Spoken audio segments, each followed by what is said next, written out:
Let's say you come across this story with a pretty tantalizing headline.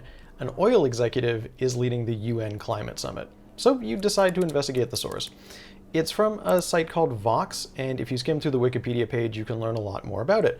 One thing that might stick out is that it's described as left of center. Okay, now let's say you come across this article about Canada's participation in that same climate summit. Again, a bit of a scandalous headline here. Cost of Canada's COP28 climate conference attendance, featuring rapper, hits $3 million. So let's investigate this source. It's from a site called the National Post, and if we look it up on Wikipedia, we can again find a lot more information about it. But again, we see a couple of things that might stick out here. One is that it says that it has a conservative editorial stance, and another is that it tends to be perceived as right of center. So what does this mean? Can we trust these sources, or are they too biased? When investigating sources, one piece of information that you'll often come across is whether they have a political bias. Some sources are left-leaning or progressive, others are right-leaning or conservative, and others are somewhere in the middle. You may have even seen charts like this where people try to plot different news sources across the political spectrum. People are really interested in bias, and a lot of the time people will use the political stance of a group or organization to decide if they want to engage with it or think that it's trustworthy. Some people will see that a source is left of center and want nothing to do with it, and other people will see that it's conservative and have the same reaction. It's not a bad thing to be interested in political bias, but when we're investigating sources to find out if they're reliable, political bias shouldn't be the thing that we're most concerned with. Instead, what we should be looking out for is an agenda. So what's the difference between a bias and an agenda? Well, a bias is a preconceived opinion for or against something, and an agenda is what a group or organization is set up to do, what it tries to achieve on a day-to-day basis. Bias sounds like a bad word, but when we say that a source is biased, we really just mean that it tends to focus on some issues rather than others, and provide opinions that might be more favorable or critical depending on its stance. But different groups also have different agendas. They're set up to do different things. Some of them want to sell you stuff or entertain you or get you to vote for someone or advocate for a particular cause or do any number of other things. When we're looking for reliable and trustworthy information, we want to find organizations that are set up to inform us. And our best bet are usually reputable media and news organizations. That's because reputable media sources have standards. They hire professional journalists, correct mistakes, and are committed to presenting information accurately.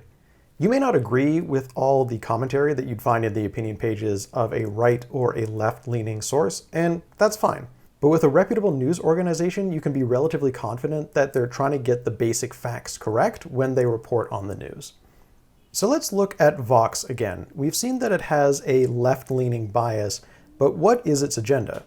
Well, it looks like it's trying to explain the news to readers. It's not trying to win elections, it's not trying to sell you medications, it's trying to tell you what's going on in the world. It was founded by reporters, not political consultants, not scam artists, not the propaganda arm of a foreign government.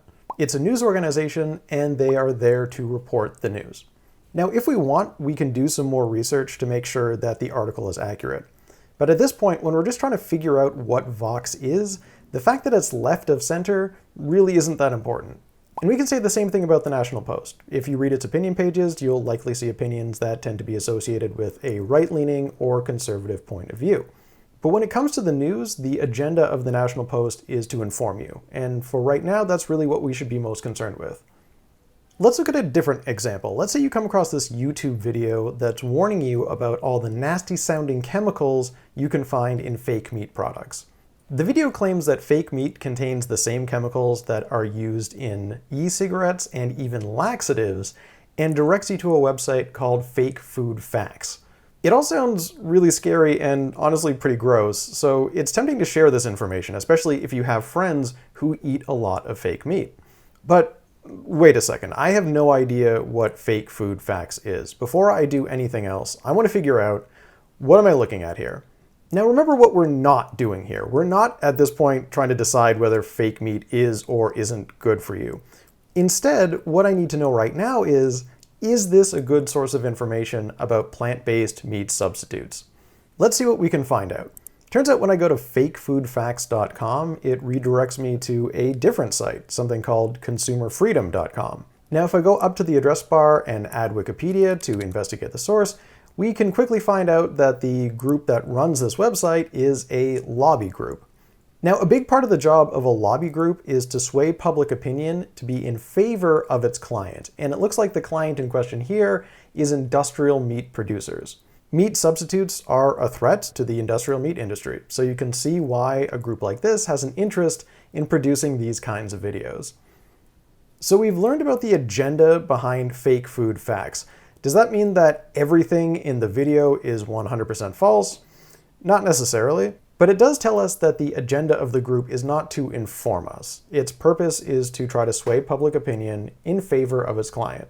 So, whenever you come across an unfamiliar source, you want to ask yourself, what is this group or individual or organization set up to do?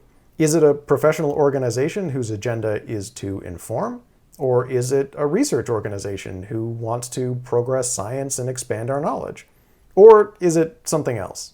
And if it's something else, you might want to find a better source, or at the very least, proceed with caution with the source you have in front of you.